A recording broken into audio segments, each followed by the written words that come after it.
A jak říkám, nevím, co bude spočívat v jejich ukázce. Teď mi připadá, že ji chtějí zapálit, protože si tam vstoupili dost blízko toho ohně. Už jedou pryč.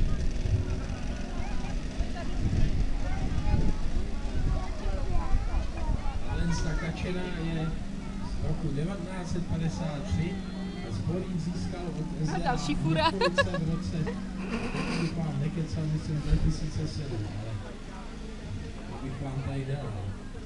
Možná 2007. Třeba to i stihnou. Jinak Zbor vlastní dva takovýhle stroje, ještě kačenu původní Zborovou, ale ta ještě ve středu držela. Ale se nám nepodařilo nastartovat, takže... Ale mají dobře vyčištěný skla, kačena. Tady se kačen upozorňují, že pořád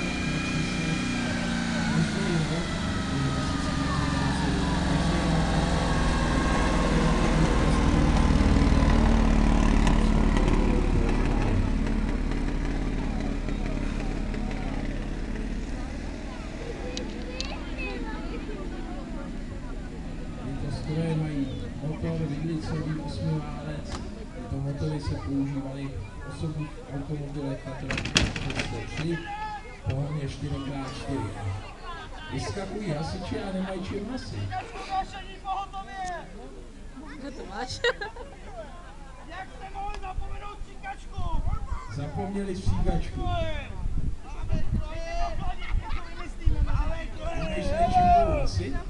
Nějaká základná lista. To nejde. Budeme hasit! To skoří! Budeme hasit, bylo.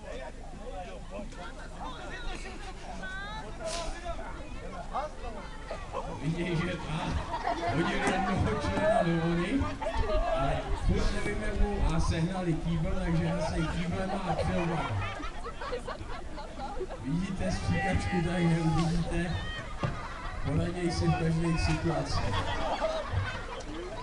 I když okolej stojení zapomene na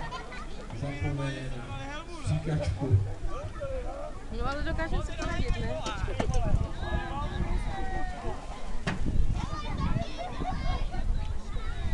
Jeden se nám dokonce vyčudal na ten požár.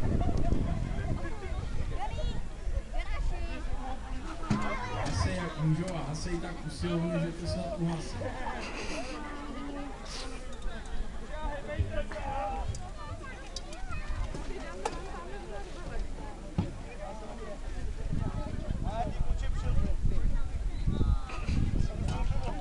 Jinak tyto stroje se běžně vybavovaly stříkačkami PS8, v případě přívěsnými stříkačkami DS16, které se vyráběly ve stejné době.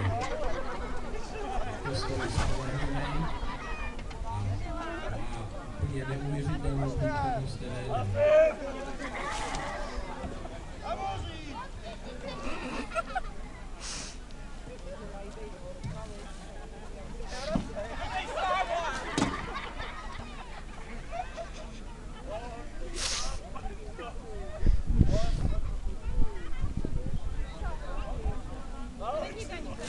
Vidíte, povedlo se jim uhasit požár, zároveň přitom všichni zmrdli a já myslím, že i za tuto ukázku si zaslouží potlesk.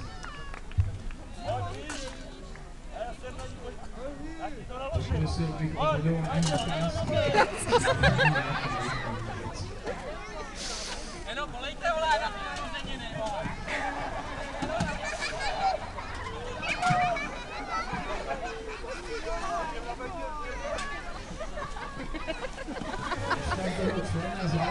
Bych ho poprosil sem ke mně. Poprosil bych Marka Prandu, jestli by sem ke mně mohl jít na chviličku. Marku, můžeš za mnou na chvilku přijít? Evidentně neslyší. Poprosil bych Marka Prandu. Ani za mnou.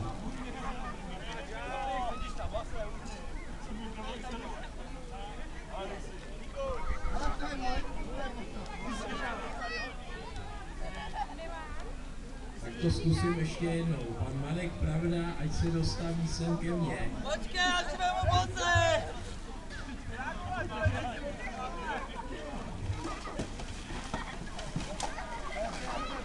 Tak málo stačí.